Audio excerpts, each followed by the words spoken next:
వింటున్నావా?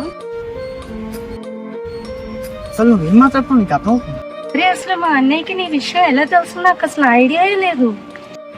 ఇప్పుడు కూడా నేను రిస్క్ చేసి నిన్ను కలవడానికి మంచిగా మాట్లాడు శివ. మా డాడీ మా అన్నయ్య చాలా స్ట్రిక్ట్.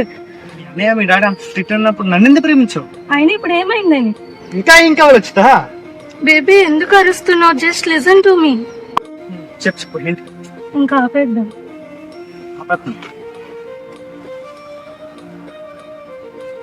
అర్థం కాదు, ఏమైనా కారా బస్సు ఆపేయడానికి జీవితం వచ్చదా? నేను నీతో చాలా లైఫ్ ఊహించుకున్నాను వచ్చి అక్కడ.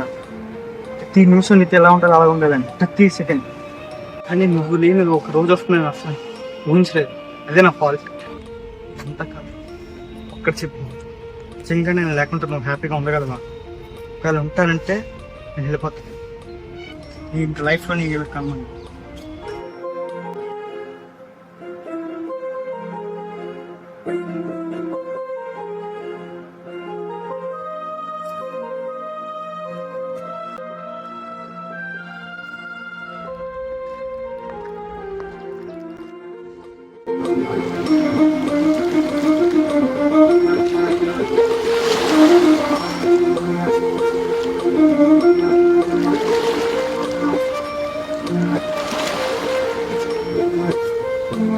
వస్తున్నాడు వాడేనా?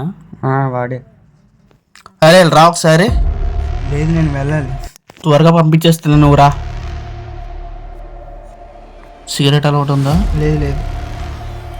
చూడండి, నీకు బాధలు ఉన్నావు, సిగరెట్ సెట్ అవుద్ది. రే సిగరెట్ ఇరా. బైక్ దగ్గర ఉన్నట్టుంది. అయినా నేను సిగరెట్ తాగను. ఎందుకు తాగను? తనకు ప్రామిస్ చేశాను. ఎవరికి వచ్చాకా? అవును. అయినా నీకెలా తెలుసు? నువ్వు తన అన్నయ్య ఏంటి? అయితే నీ బ్రేక్ రీజన్ మనమే. నా కొడక, ఎవరి కాలర్ పట్టుకుంటున్నావు తెలుస్తుందా? రే ఇది నా ఏరియా రా, నేను తెలుసుకుని నువ్వు బయటికి కూడా వెళ్ళావు.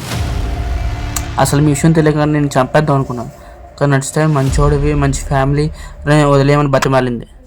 బ్రేకప్ అయితే నేను ఒక్కడికే పెయిన్ ఉంటా, తనకి చాలా పెయిన్ ఉంటుంది. అయితే మరి ఎందుకు చేస్తుంది ఇదంతా? క్యాస్ట్ ప్రాబ్లమా? ఏమంటే చెప్పారలేదు. మరి ఇంత డైరెక్ట్గా అడిగితే ఏం చెప్తాం?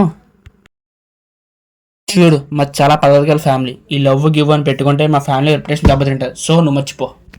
జాగ్రత్త ఇంటికి వెళ్ళిపో. తమ్ముడు కాదు, బామ్మది. నీ అయ్యా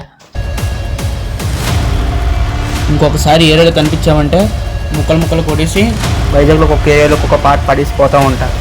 ఇంకా BHPVలో కనిపించుకో.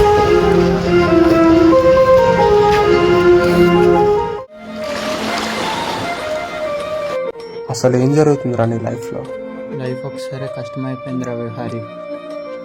నీకు అర్థం కావట్లే. నీకు ముందే చెప్పాను నేను, లవ్లో ఎంత హ్యాపీనెస్ ఉంటుందో అంతకన్నా ఎక్కువ పెయిన్ ఉంటుంది.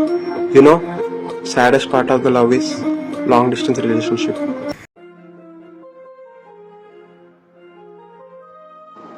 అదంతా కాదు, పెయిన్ అంటున్నావు కాబట్టి ఒక విషయం చెప్తున్నావు. ఒక విషయం చెప్పాలి. 4 years బ్యాక్ నా లైఫ్లో ఒక అమ్మాయి, నా past. Unfortunately she met with an యాక్సిడెంట్లో చనిపోయింది. అయితే నేను ఒకటే అనుకున్నా, ఏం చేస్తాం? నువ్వు అన్నా చూడు పెయిన్ ఎలా ఉంటుందని. ఇంట్లో మనుషులు ఉంటున్నప్పుడు డోర్ లాక్ చేసుకుని ఒక డార్క్ రూమ్లో ఎవరికి తెలియకుండా యాడ్ ఎంత పెయిన్ ఉంటుందో తెలుసా నీకు? నిజానికి అది పెయిన్ అన్నది చాలా చిన్నగా డిప్రెషన్ అన్నట్టు. నువ్వు ఇందాక అన్నా చూడు, తనతోనే లైఫ్ అనుకున్నాను, తను లేని ఒక రోజుని కూడా ఊహించుకోలేకపోయాను అన్నప్పుడు లిటరల్లీ నీలో నన్ను నేను చూసుకున్నాను. అది నా విషయంలో తను చనిపోయింది, ఏం చేసినా నేను తీసుకురాలేను. తను వదిలి వెళ్ళిపోయింది, నీ విషయంలో వదిలేసిపోయింది. ఇంకా నీకు ఛాన్స్ ఉంది. వాడబ్బాడు అన్ని ఎవడరాడు, వాడి గురించి అసలు నువ్వేం పర్లేదు. తనకి ఫోన్ కొడు, మనం కలుద్దాం, తనతో మాట్లాడదాం, వాళ్ళన్నీ ఏమన్నా నేను చూసుకుంటాను. నీకు ఎంత బాధపడుతున్నావు, తను లేకపోతే నీ లైఫ్ లీడ్ చేయలేని అంటున్నావు. తను కూడా షూర్ హ్యాపీగా ఉండదు, నేను చూసుకుంటాను. గొడవ అయితే అయింది, ఎవడాడు అన్నీ ఎవడాడు, వాళ్ళ దగ్గరికి వెళ్దాం, వాళ్ళ ఏరియాకి వెళ్దాం, కొడుకులు ఎంతమందిని తీసుకొస్తున్నాడో తీసుకురమ్మను, మన దగ్గర వెళ్దాం. స్కూల్ డేస్లో కూడా నేను ఎవరైనా చేస్తే నాకు ఎలా ఉంటుందో నీకు తెలుసు. నేనైతే కొట్టడం తెలిసేట, నేనైతే నాకు కొంచెం గొడవలు పాతేస్తాను అక్కడే. దానికి ఫోన్ చేసి బయలుదేరుతాం. అక్కడ స్పాట్ BSP వెళ్దాం.